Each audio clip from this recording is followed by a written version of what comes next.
Hey guys, this is Coach Keita Bussey, Mike Seifert, and Grant Chancellor Madison. We are talking with Dex Bradley today from the Army Marksmanship Unit. He's going to drop some training tips and tell us how to get into the Army Marksmanship Unit, things like that. Give us a little bit of his story. This is 180 Firearms Training Podcast.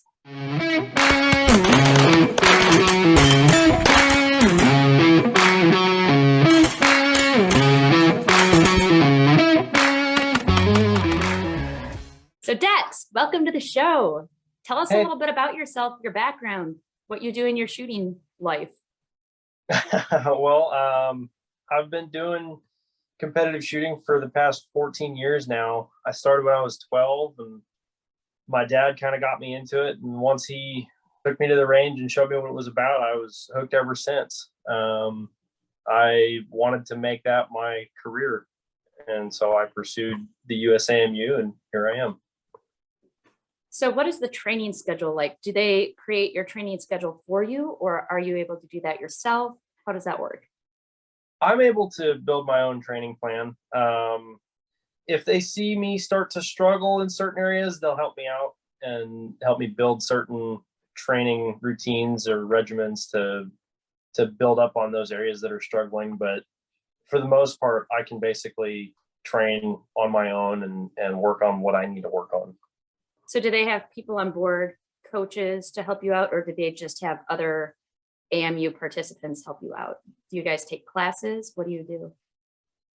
For the most part, it's really internal. So I'm on the action shooting team, and everything that we do is very team internal. So all the training that we do for our shooting abilities or our classes that we will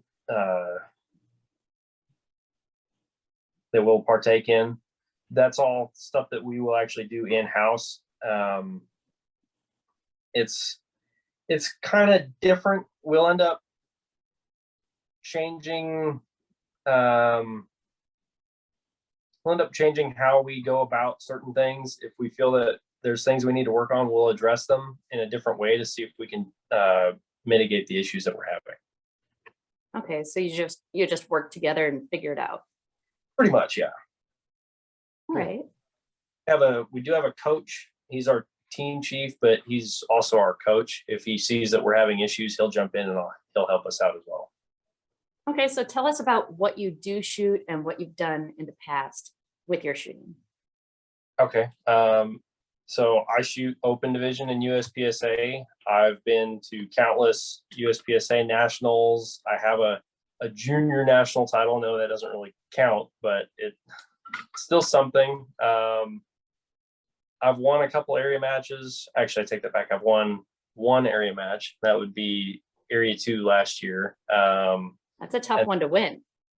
Yes, that is a tough one to win, especially with how bad the weather was last year. That was brutal. And then a top 10 finish at nationals this year. This was my personal best for me at a nationals. Congratulations on that. That's awesome. Well done. Okay. So what's the plan moving forward for 2022? The plan for me is to keep training hard and see if I can finish in top 5 and, go from there. Okay. Now, I understand you also teach. Can you tell us about that?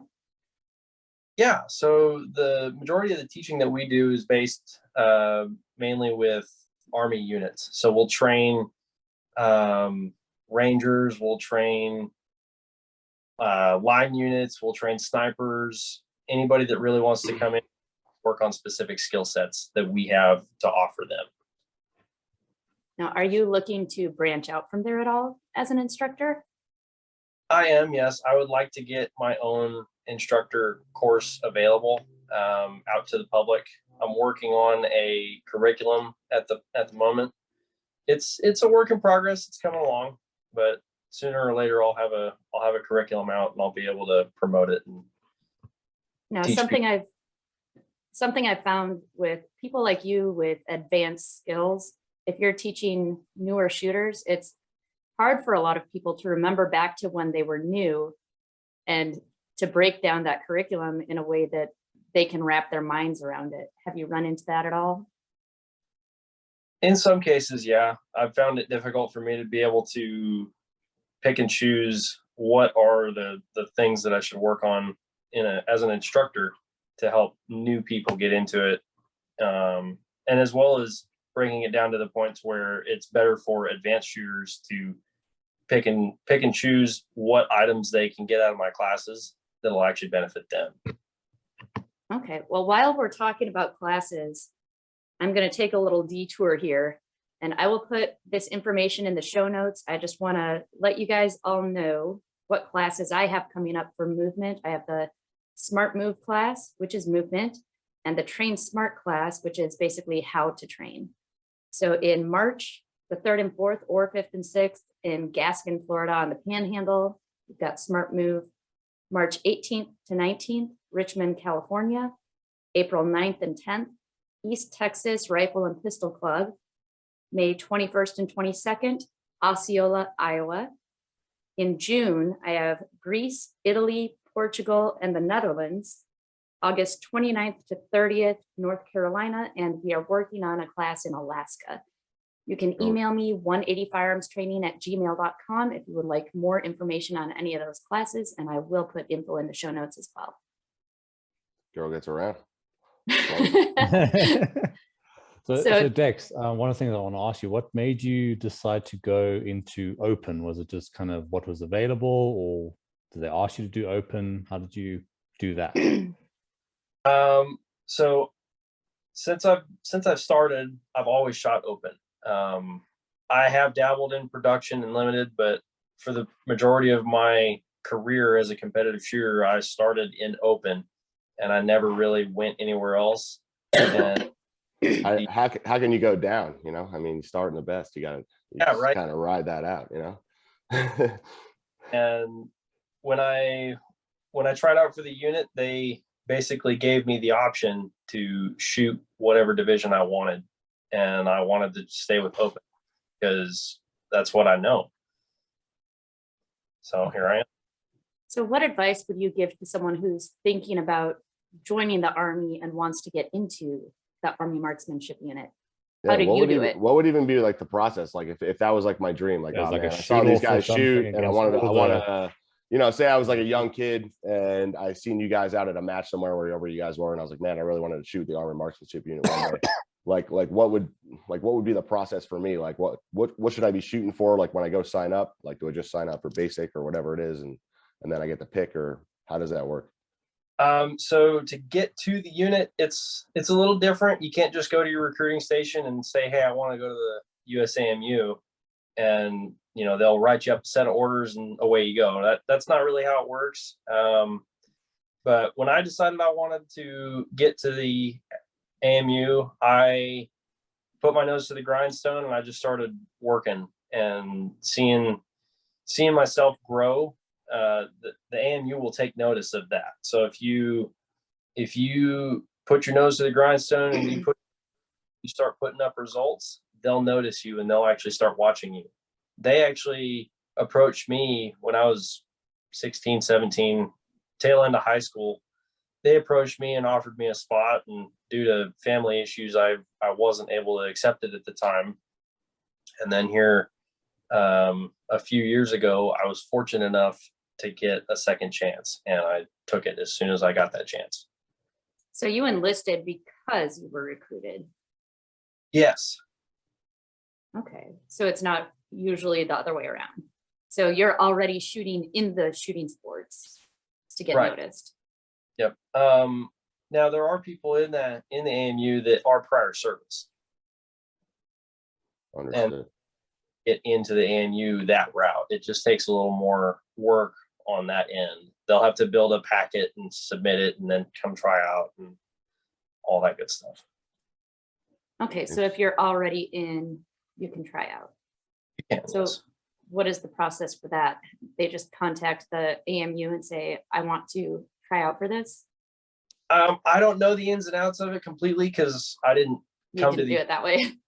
But from my understanding, they have to build a packet like you would if you were transferring to a different unit. Okay. It's that kind of packet, and then at that point, they'll send the packet up. and if the likes it, they'll bring you over for a tryout, and you'll spend time with the team that you're trying out for, and they'll see how you fit and go from there. Now, how accurate I am with that, but that's my basic understanding of it. No, what's the tryout like? Is it like shooting a USPSA match, or is it like a? That depends based on the team that you're trying out for. So for me, my tryout was a week. I spent a week with the team, training with them, giving like a mock-up class on how to shoot a pistol or how to shoot a USPSA match. They have a little questionnaire that is really interesting that you get 30 minutes to fill out. And there's questions in there that there's no wrong answer to them. Like, one of the questions that's really good for me is that kind of caught me off guard was, describe what it's like to see to a blind person. Huh. I mean, that's one of those questions that just lets them feel you out and see what kind of answer you'll provide. Interesting. Yeah, So so what you have is to give a your- mock-up class. So It's a do they mindset expect thing. you to teach classes as a representative of AMU? I do, yes. The But majority do they expect that to happen? I'm sorry. Do they expect you to teach a class or teach classes as a member of AMU? Yes, that is something that comes with the job. Okay. So what Are- is your MOS? I'm a 11 Bravo. I'm an infantryman.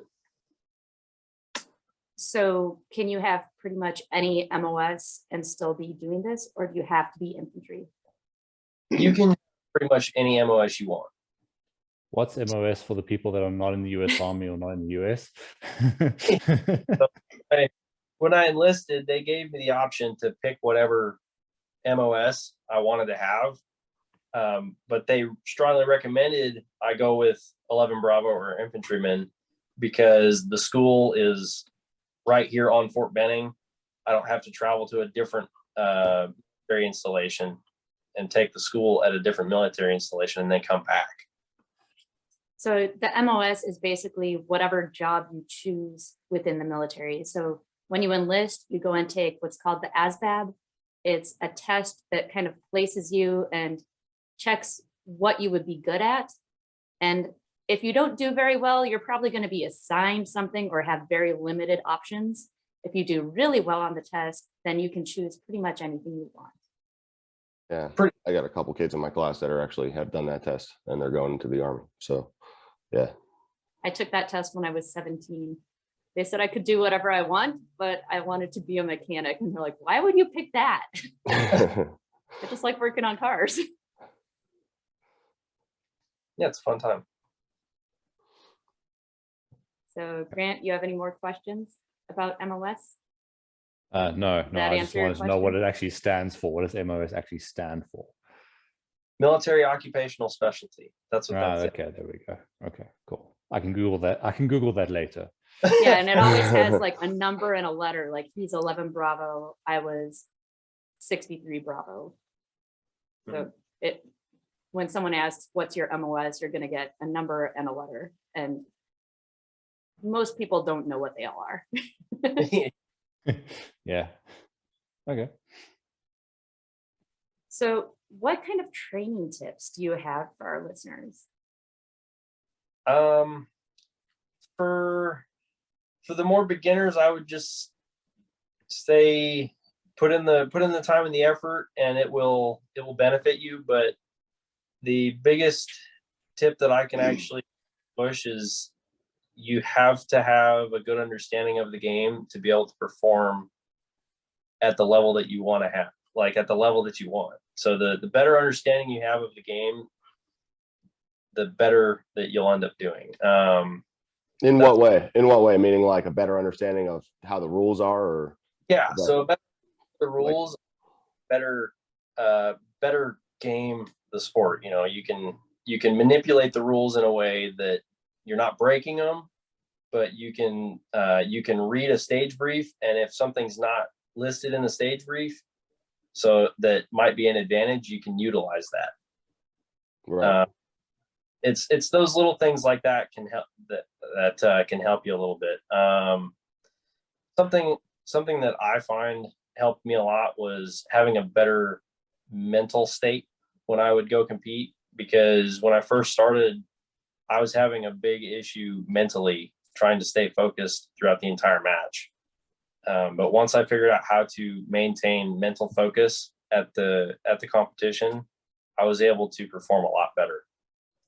So this is something that I do teach in my Train Smart class, is maintaining that mental focus. There are exercises you can do. It's a muscle, basically. You have to exercise that muscle. And something that NBA players do, I think I talked about this on the show before their practice even starts, they turn off all the lights and everyone's got a basketball in their hand.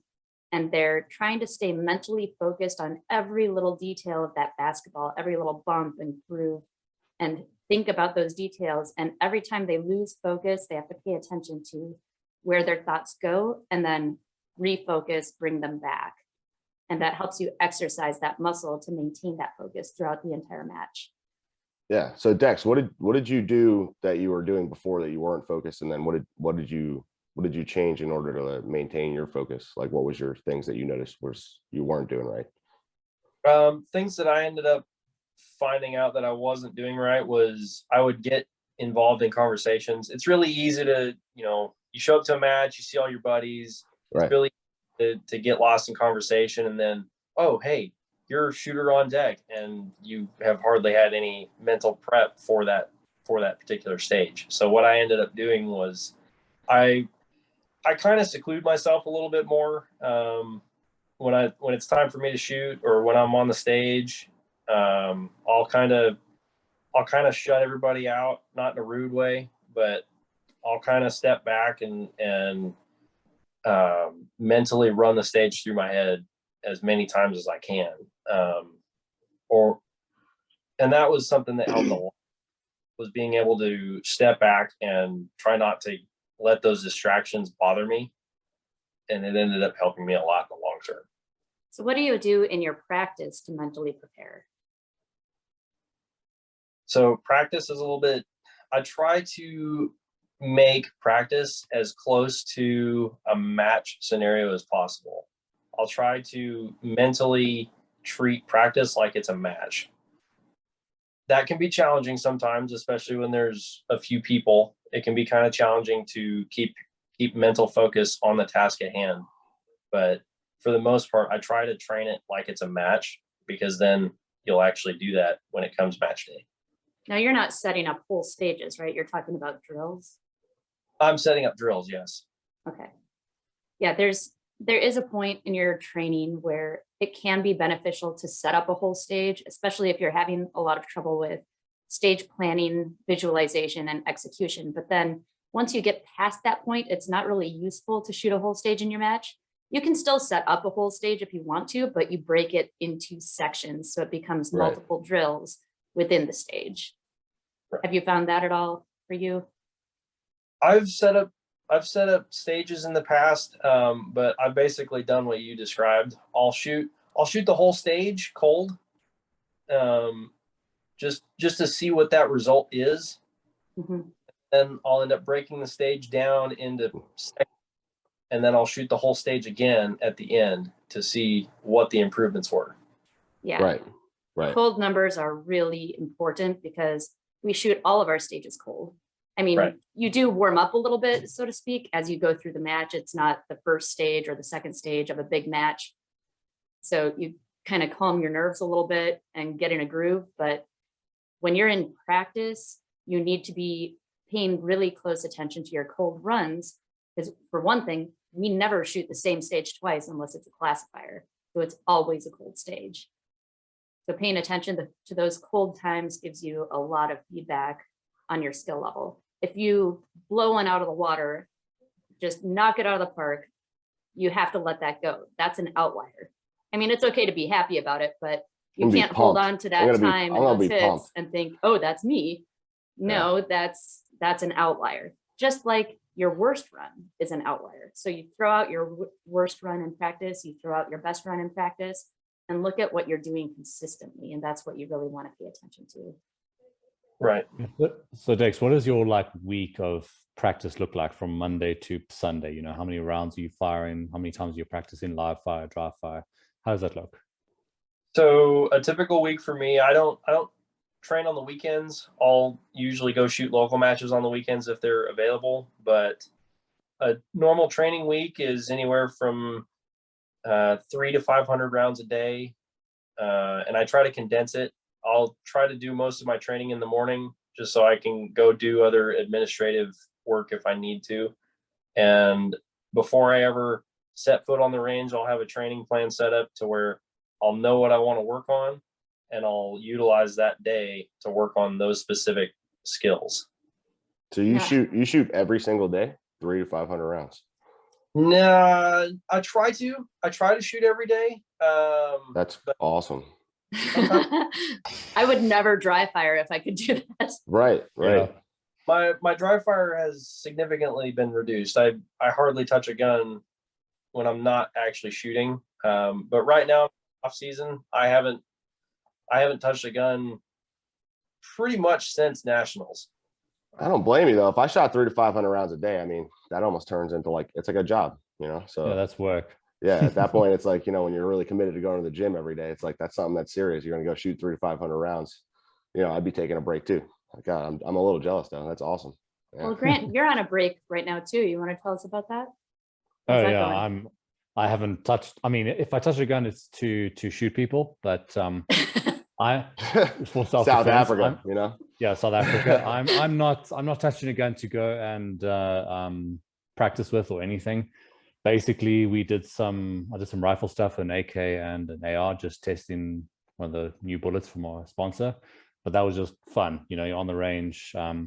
I did kind of consider just selling all my handguns because you get to sit under a shaded cloth and shoot out to 100 yards, 200 yards. So that was quite fun. So I did briefly consider selling all my handguns, but yeah, that I'm basically just, if I'm going to shoot, I'm going to shoot for fun. I'm not touching a gun. So I think it's really important. It's really important to take breaks, especially if you're shooting so much, because otherwise you burn yourself out and you start to lose that passion, about 1,000 that rounds a week. So it was. Yeah, I don't know. For me, it's not getting burnt out by shooting too much. That's where I like to have fun at locals, and that's a break for me. Yeah, but you don't practice. Yeah, I get it. But, I mean, there are matches around here where you can shoot 2 or 3 times a week if you're really traveling around. I mean, I haven't been doing that very much, but, the difference for me taking a break is, just not being as serious about it. I mean, it's always serious, and I'm always looking to work on it, but I'm not like, just your level of focus that goes into a major match versus a local. Like, to me, that's kind of mentally taking a break. I don't know. Like, I didn't feel very good last year after going through the ammo situation. And, I took a couple months off and didn't really shoot very much because I was unsure about how much I was going to have for the season. And I just kind of felt like I took a bunch of steps backwards in that time off. So for me, I always feel like you should kind of keep shooting, but you got to ramp up to when you're getting to a major, and kind of get more serious about it. And then I feel like if you, like Dex, you say you stay at that level all the time, you treat your locals like you do any other major match. And for me, if I did that at every local, I feel like I'd be getting burnt out a little bit. So that's where I just kind of local that way, but there are certain locals. So if I'm prepping for nationals, I will treat that match a little bit more like a bigger match. 100%. And that's where I say when you got to ramp it up a little bit before majors. And I get when you're really in the thick of the major season, I mean, you almost have a major every weekend or every other weekend, it feels like. So, I mean, you're kind of always in that mode, but yeah, I mean, around this time, I'm still shooting matches, but I'm just trying to have fun with it, and that's what, I don't know. That's why I started. So I don't get paid for it yet. Another thing taking a break does for you, besides helping prevent burnout, is it's called spacing and interleaving. I may have talked about that on here before, but with spacing, the way that we learn is we have to basically take a break to let the knowledge we've gained move into our long-term memory. If you're practicing every day, then everything you're practicing is in your short-term memory. And if you don't take a break, it doesn't have a chance to move into your long-term memory. And that's why after a break, you go and pick up the gun again and you think, oh, this is going to suck so bad. But after a few rounds, you're like, I really didn't lose a whole lot. I kind of picked up right where I left off because you've moved it into. I need to get on this break because I've been shooting a Glock 35 for the last 2 years. And every time I pick up my 92X performance, heavy 9mm Beretta, every time I shoot that gun, I'm basically anticipating the recoil of a 40 cal Glock and running the gun like a 40 cal Glock. So I need this break to kind of reset almost, and then I can get back and actually shoot a 9mm gun like it's a 9mm gun. Yeah, I saw you were trigger, sending your second shot low every time, anticipating that 40 cal recoil, and it's only 9. And you're like, whoa, why did it go down there? Pretty much, yeah. Dex, can you talk a little bit about what you do for fitness? And what role do you think that plays in your shooting? So we do our own PT. We don't have organized group PT like you would see in regular Army units. So my normal training week for physical fitness is going to be going to the gym for about an hour for about 5 days a week. And I'll work on each body part throughout the week. So I like noticed, go ahead. Go ahead, tell us. Monday, it's going to be like upper body, and so it's going to be chest and tries. Tuesdays are back and buys. Legs and shoulders are on Wednesday, and then I just repeat until Friday or Saturday, depending on what I have going on. Do you do any footwork agility?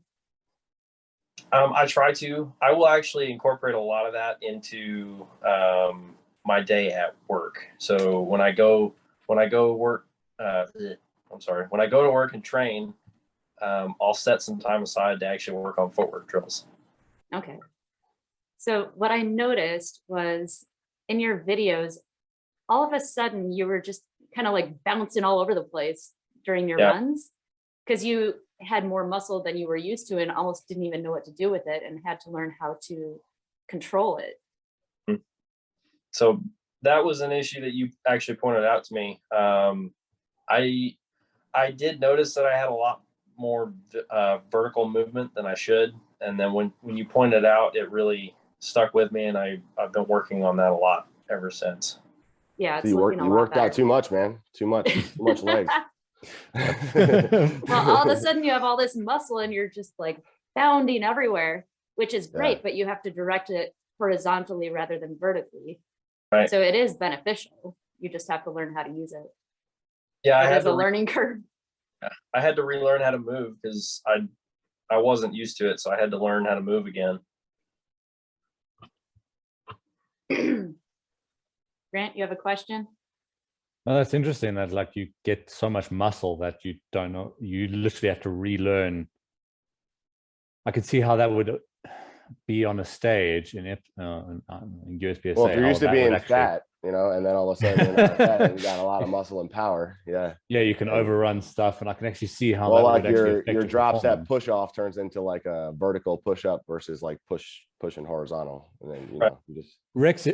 Sorry, Dex. Have you like, when you got all that muscle, have you found yourself like almost falling on a stage because you pushed off so fast or something like that?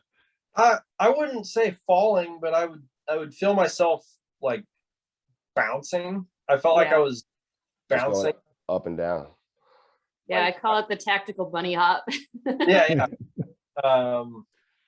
There is a little bit of evidence of me doing something like that on stage 1 at nationals, where I had to go around a wall and I basically ran in place for one step, and I was like, well, that sucks. But besides that, that was the one major issue that I had that I've been addressing ever since. So it sounds like you get your match videos. Do you do a lot of, you always have your match videos and you always analyze them? Because I mean, like I do the exact same thing.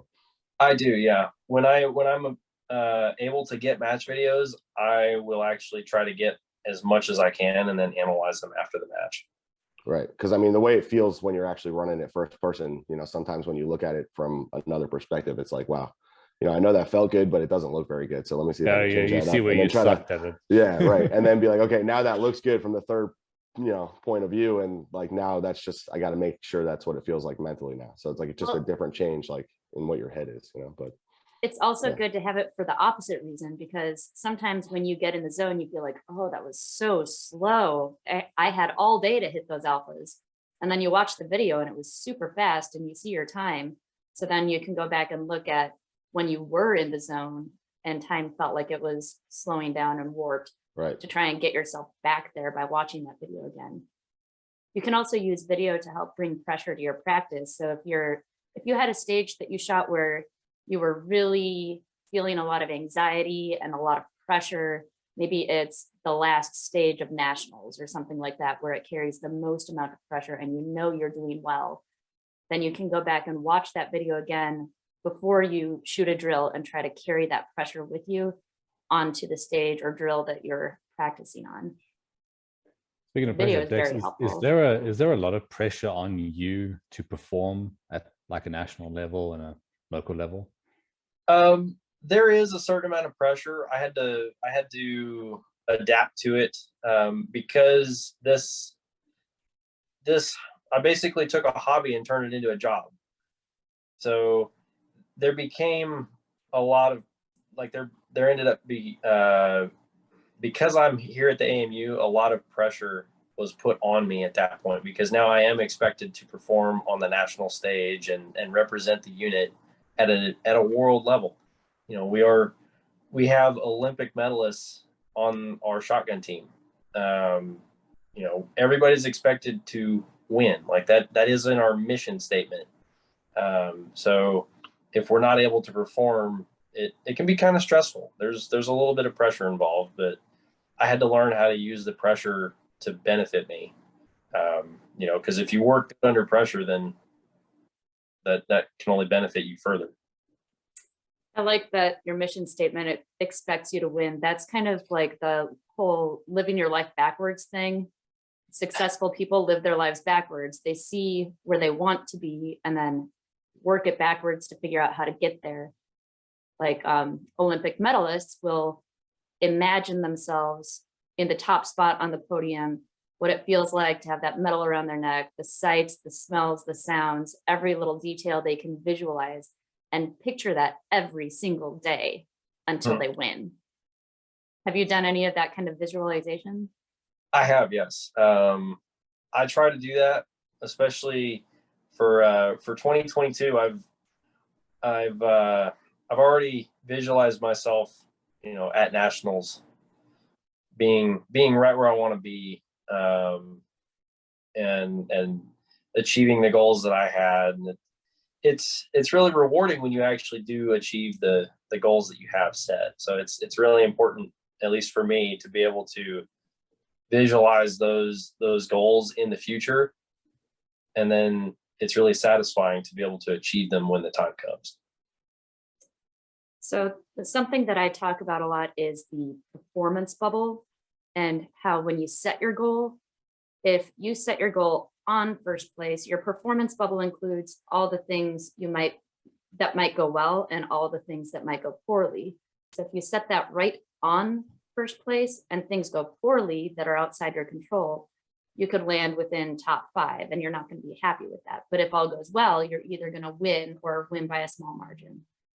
So instead, you take that performance bubble and place it above first place. So then even if things go wrong, maybe you have a malfunction or it's raining or whatever may happen that's outside your control, you still will win.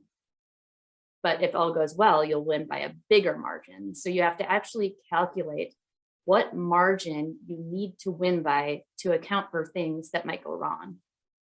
So then your expectation in your practice is, okay, I need to be beating what I did last year by 10%. That's how much margin I need, is 10%. So now in your practice, you want to be doing 10% better than you were doing last year. And hopefully you have some sort of a range log so that you can keep track of that. And if you get that margin, then even if you fail, you still win. Right. Yeah, that's a really good way to see it. I try to do that as well. I don't like to set I don't want to say I'm going to finish in first. I want to say that I'm going to do this much better than I did last year. And yes, I do have a training log. I've found it very useful to have a training log to actually, I've turned it kind of into a diary for training sessions. I'll go through and I'll analyze everything about the training session and break it down and write it all down. That way, if I ever need to go back and look at something, I have the evidence that I need. I have the hard evidence that I need to actually have data to go back on. Yeah, and what you're really looking for is consistency. So again, throwing out those outliers, good or bad, and looking at the median so you can compare progress. Right. So how far before your training session are you coming up with your training plans? I'll usually put my training plans over the weekend for the week. And then if I feel I need to address certain issues at the end of that certain week, like if I build a training plan on Sunday for the week, and then one of those days doesn't go very well, I'll revisit that particular training session next week and address it again. I think a mistake a lot of people make is that they make their training plan too far in advance. And the problem with that is that we're always evolving and changing, and you might be working on something because you said you were going to work on this thing, but there are other things that are lower hanging fruit that you need to spend more time on instead. Yeah. There's an analogy that I heard a while back from a guy who used to be on the action shooting team. But he basically described your skills as balloons in a room. So if you have all these balloons that fill up a room, and each balloon has a meaning. So like one balloon could be reloads, one balloon could be a draw, one could be shooting on the move.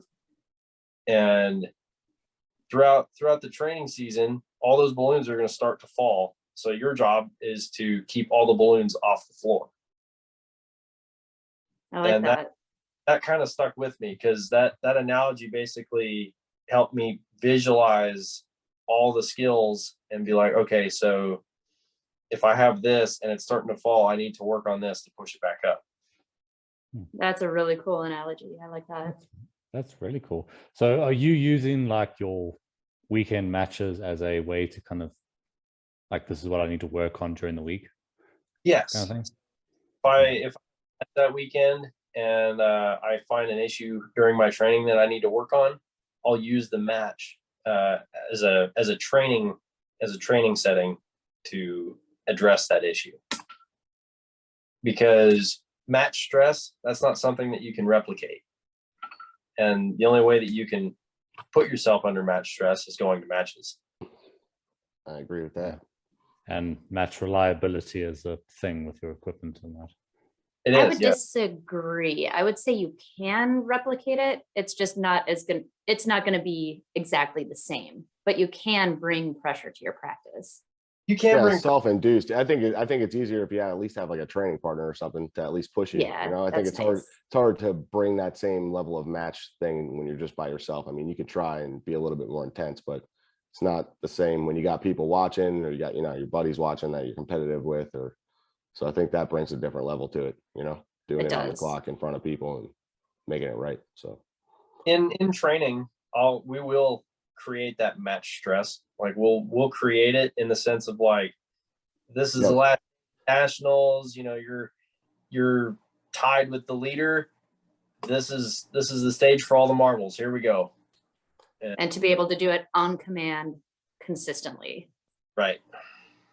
Or is it just the consistent ball busting back and forth and you just don't want to hear it if you lose? I mean, always some of that going around, but that's all.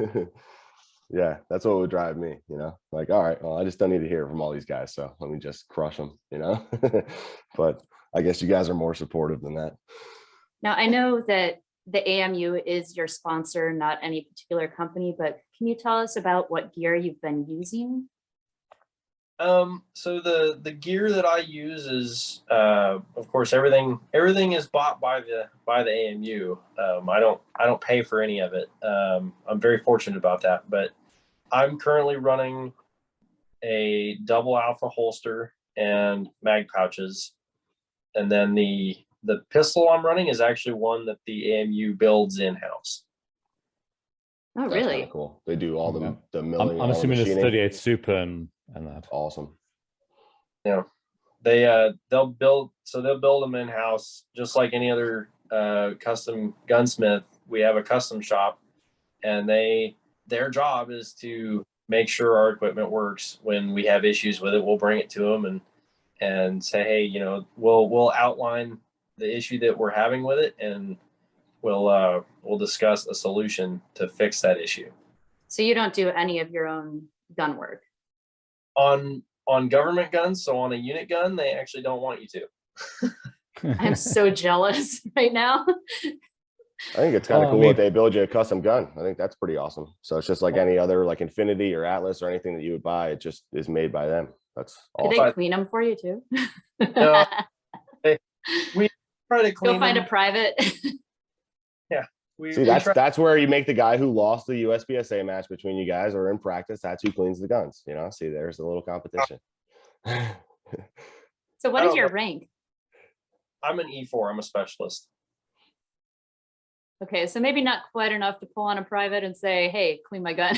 Yeah, no, I'll clean my own stuff. That's fine. It's probably safer that way. Yeah, so it's basically a 2011 that you got in 38 Super. They clean it and it comes back with no firing pin. Yeah. We all try to have very, very good relationships with everybody that we work with, just, you know, because we're all a big family, and we try to stay that way. You want to tell us a little bit about your team? Who is on the team with you? How do you get along? Is it just like a frat party all the time? Oh, no. We're all a bunch of friends. But so our team chief is his name is Scott Peterson. He just took the job as our team chief. He shoots PRS, and then we have Joel Turner. He shoots 3-gun. He shoots open division and 3-gun. Then we have Houston Russell, Nate Statskowitz, Jacob Hetherington, Tyler Payne, Aaron Eddins, John Browning, and then we picked up another PRS guy here recently. His name's Harmon. That's his last name is Harmon. And then we have another guy coming on, John Waddell. That kid's a monster. That kid is so good. I shot with him one time in Missouri, and that kid can shoot, man. Yeah. We just recently picked him up. He'll be on our team here in a couple months.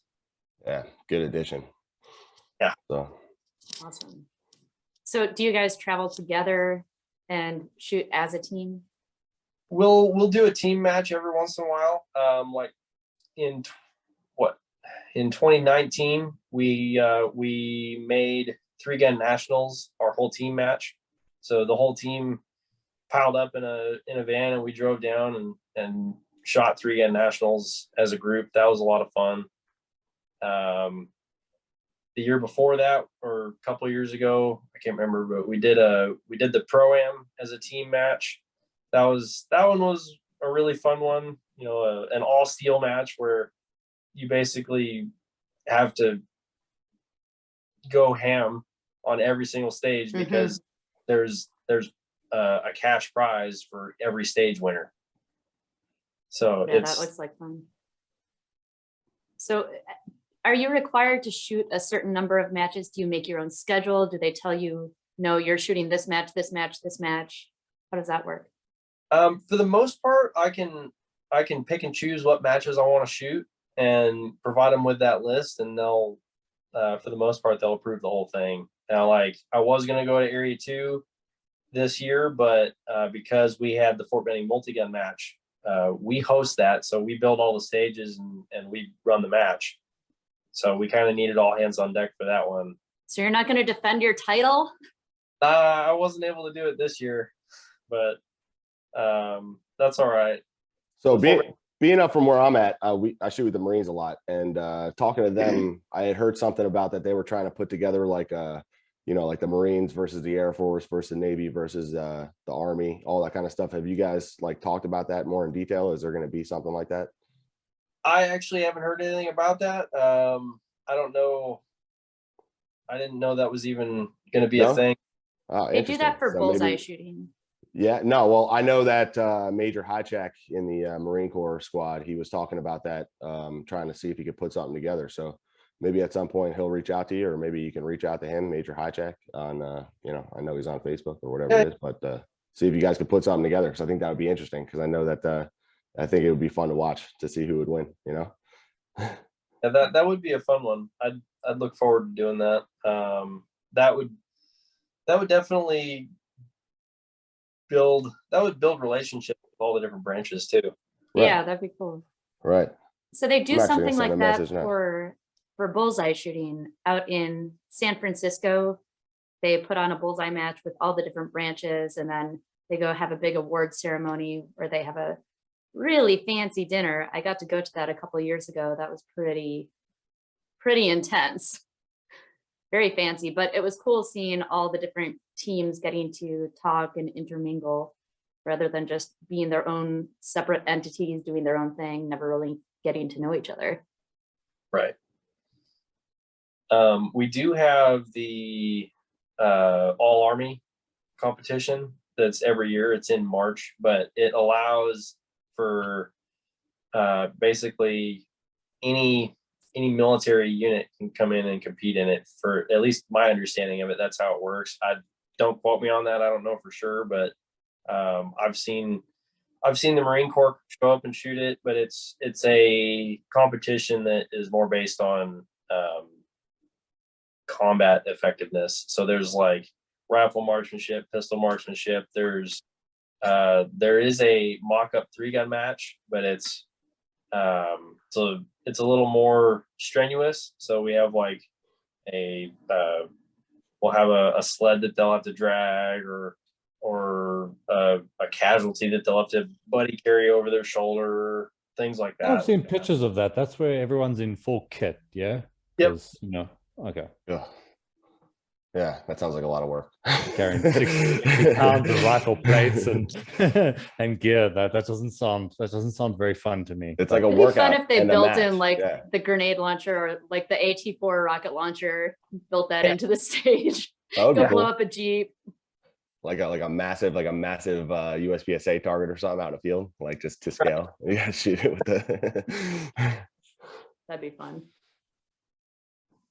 That would be cool. Mike, Yeah, you need to come up with a question now. It's I your do. turn. Yeah, it's your turn. I don't know. I would have to say, what is the best thing about the Army Marksmanship Unit, and what is the worst thing? If I don't know about if there's a worst thing, but like, what is the thing that takes the most amount of work that you hate doing every day that requires to be where you're at in the AMU?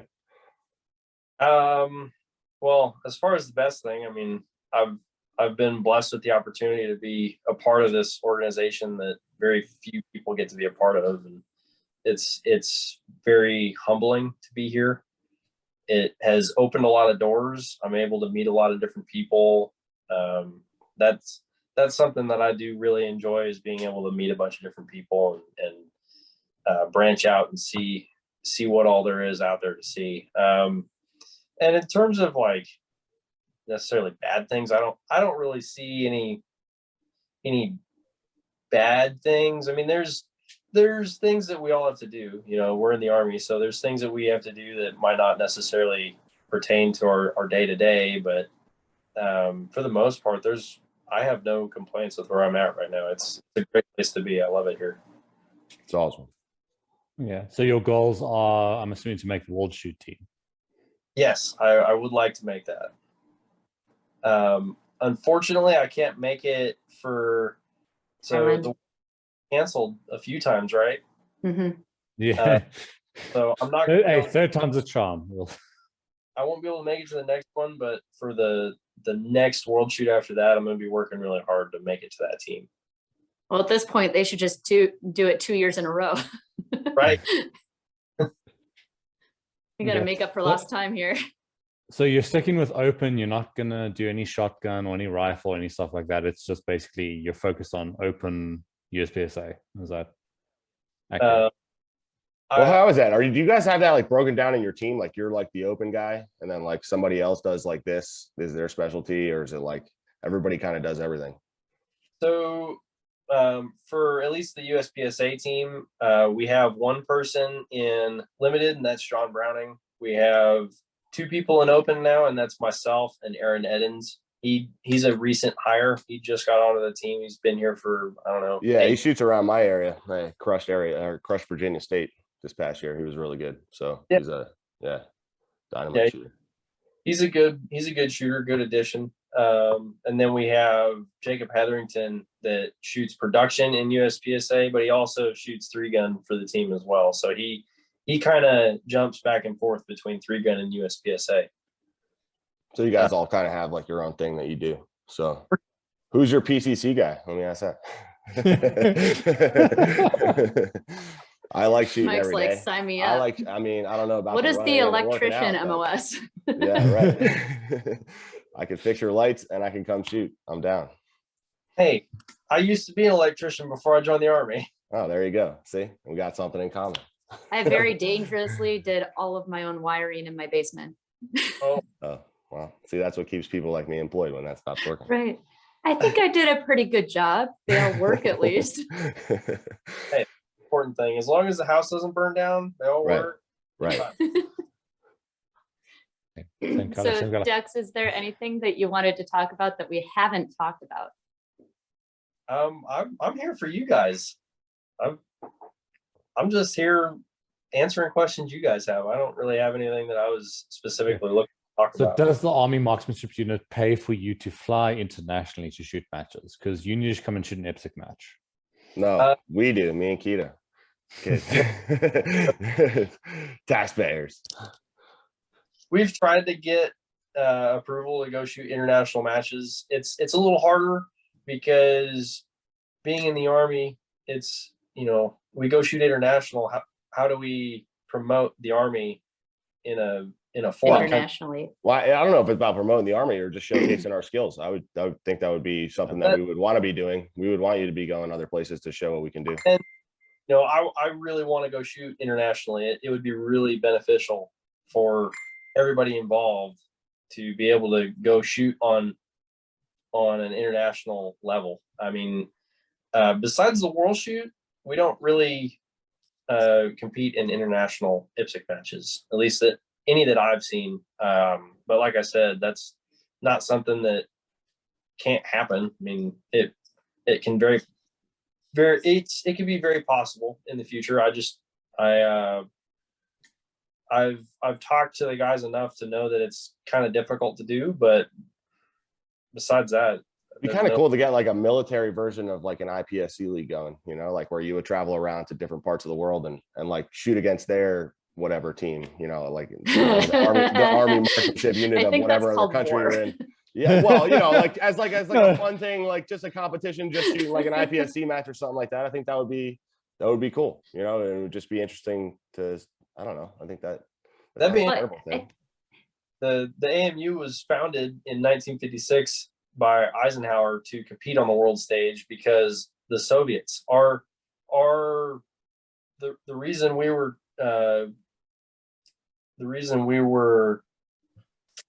authorized was because of the Soviets. So we had to put something out there because the Soviets had a shooting team and they were going around and showcasing their skill. So we had to have something. So that seems like the entire principle. You should be traveling internationally. Yeah, the Russian IPSC team keeps crushing the European championships and all of that. So I think you guys need to. Why don't you just put them on your list and see if they get approved? I mean, you said they mostly get approved. Just like see if you can sneak one through. Kind of put it in the middle. Just like European hang-in champs. Just like put that on and just see if Czech Republic, something like that. Be like, well, it was approved. Like, I don't know. Well, for one thing, it's going to improve your skills. For another thing, it's going to, like these guys said, showcase your skills. It's going to bring prestige to the AMU. To the United States, let's go. Back-to-back World War champions, Come on. Yeah, exactly. Grant is losing his mind over there. All right, Grant. Our South African guy. South Africa's all right. You guys are, you just hang there. You guys are. Hey, we helped. We helped in World War II. Okay, we helped. We helped. Funny. But the majority of our teams actually do compete on the international stage. So at from my knowledge, that's all they do is compete on the international stage. Like the shotgun team, they travel all over the world all the time, competing in international shotgun competitions. It's really cool to be able to see that. But So that's are more you able trap and to- skeet though, isn't it? that's going to be trap and skeet, I believe. Well, there's also a IPSC shotgun. I was gonna say I've seen something like that. Like, I've seen, Yeah, I've seen shot Granick the- run one of those. I competed in fun. that in, where was I? The Philippines. Mhm. IPSC shotgun. It's pretty fun. So can you take, like, if they don't approve a match, can you take time off and do it on your personal time? Like, if you wanted to go shoot internationally, are you even allowed to do that? How much personal time do you get that's like you can call your personal time? Like, do you get like 2 weeks vacation? Oh, we get so like leave time that we accrue over a course of a year. We get 2 days of leave a month. Does it So- roll over from year to so- year? To a point, there's use or lose, but I can build up an amount of leave time. That's just I believe Keita knows how it works. It's a big Army leave standard. So like I could go on a month of leave. If I have 30 days of leave, I can just go on a month and That's go cool. in those 30 days, within reason. I don't want to be breaking the law or stuff like that, but Right. So would they let you shoot a match that they didn't approve during that time? Right. Like if you really wanted to go to the check, like, hey, I really wanted to do this. You said it wasn't approved, but can I take some time off to go do that and represent that and represent the AMU, or would you just have to go there like personally, like no AMU affiliation whatsoever? if I do that on leave, then it would be on me to do that. Like it would be on my dime Right. for the most part. But theoretically you could if you really wanted to. There is some gray area there. I don't have a full understanding of it, but I've tried to do that in the past, and it's a little bit of a gray area when it comes to shooting competitions on leave that otherwise. So there's a targeting, like the unit would target certain matches, and if it's like a level 2 or a level 3, that's like an area match or a national match, is something that would be considered a targeted match for like marketing. And I think if you guys just need to hit one on every continent, obviously, except for Antarctica. But like, why don't you do one in Europe, one in Africa, one in, like, I don't understand why. I think that would be very cool. that would be really, I mean, but we don't have an endless budget. We do have a budget. Well, if you shot 200 rounds a day versus 400 rounds a day. So that's a different budget. We have a budget for that. There's a whole bunch of different stuff that goes on that that's way above my pay grade that I don't know what happens. That I just got in my hand and I pull the trigger. Yeah, at the beginning of the fiscal The year, fun they part. have to lay out their budget for every little different thing. If they're bringing instructors, they choose the instructors at the very beginning of the fiscal year, and they can't change it for the whole year. Okay, well, it sounds like the next 2022 is going to be a very, money intensive year because you're going to be shooting a match at every continent. So, Well, And that sounds like it would be awesome. Okay, Mike, you want to talk about our show sponsor? Yeah, no, DaVinci Machining. If you're in the market for a PCC, check them out. DaVinciMachining.com. It's the most reliable PCC on the market. All right. Thank you so much, Dex Bradley from the AMU, for joining us today. Yeah, Thank you, thanks, Grant. Dex. Thank That you, was Mike. awesome. It was good That was- talking to you, man. Yeah, thanks for having me. I appreciate pretty it. cool. Awesome. We'll Yeah. hopefully see you at a Good. match in Africa Yeah. sometime. And good luck in 2022, man. I hope you guys crush it. So Go win nationals. That's the goal. That's the ultimate goal. Thanks, guys. Shoot a shot. I'm coming in hot.